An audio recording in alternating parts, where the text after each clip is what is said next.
पोट खराब असतं ना की पूर्ण अख्ख्या दिवसाची वाट लागून जाते हो. आणि माझं तर ना गावावरून आल्या ना तेव्हापासून माझं पोट ना खराब आहे. आणि मला दवाखान्यात जायचं म्हटलं की नको वाटतं, कारण त्या गोळ्या जरी खाल्ल्यात ना तरी माझं पोट फक्त काय माहिती काय कारण नाही. त्यामुळे ना घरीच मी असं काय नाही काहीतरी काम करत असते. आणि आज मी परत ना ओव्याचा आणि जिऱ्याचा काढा केला होता आणि तोच मी परत पिला होता. आता घरात थोडंफार काम आवरलं आणि कोथिंबीर जास्त ना खराब व्हायला लागली होती. वास पण जास्त यायला लागला होता. म्हटलं हिला दुसऱ्या टोपामध्ये ठेवूया. खालचं शेंड ना पूर्ण म्हणजे खराब व्हायला लागलं होतं. त्या म्हटलं दुसऱ्या टोपामध्ये घेऊया. तिला सगळी मी साफ वगैरे केली. दुसऱ्या टोपामध्ये पाणी घेतलं, कारण तांब्यात काही पूर्ण एवढी कोथिंबीर बसणार नाही. जरा सुट्टी सुट्टी ठेवली कशी जास्त दिवस राहते हो. पुन्हा दुसऱ्या तिला मी टोपामध्ये ठेवून दिली. आणि फिल्टर आहे ना मी 2-3 झालं सलग भरून ठेवत्या, कारण पहिल्या दिवशी शहाणपणा करायला पाणी ह्याच्यामध्ये भरलं आणि डायरेक्ट प्यायला घेतलं ना तर इतकं पाणी बेकार लागलं ना.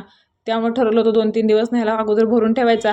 मग ह्याचं पाणी पूर्ण वरचं स्वच्छ झालं, म्हणजे कांड्या आहेत ना वरच्या त्या पूर्ण चांगल्या स्वच्छ धुवून निघाल्यात की म्हटलं प्यायला वापरायचं. आणि मी बाजारामध्ये दुपारच्या टायमिंगला म्हणजे 4 वाजता आले होते. मी पूर्ण बाजार फिरला, म्हटलं आता भाजीपाला घ्यायचा. तर हिने तेवढ्यात मला फोन केला की पार्सलवाला आलाय, पहिलं माझं पार्सल घेऊन यायचा. मग काय आल्या पावली ना परत मी निघाले, पण जास्त काही खाली गेले नाही. तिथं मंदिरात येऊन थांबले होते. आता हे तर बोलले होते पार्सलवाला आलाय, पण मी बराच वेळ मी आणि शिवानी बसलो, पण पार्सलवाला काय आलाच नाही. नंतर थोड्या वेळाने तो आला. मग काय ह्यांचं पार्सल घेतलं, बघितलं काय आहे तर ना गाडीसाठी कसले लाईट होते. तर काय माहिती की काय मागवले, मला पण काही कळत नव्हतं. परत आले बाजारामध्ये आणि मग थोडाफार बाजार केला आणि मग घरी आले.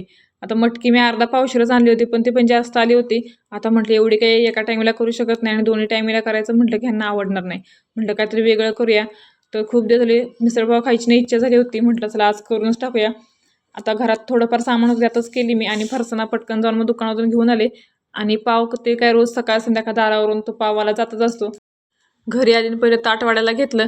मस्तपैकी ना मिसळचं कालवून घेतलं, त्याच्यामध्ये फरसाणा टाकला वरून आणि थोडासा कांदा टाकून घेतला आणि मग थोडीशी कोथिंबीर टाकली.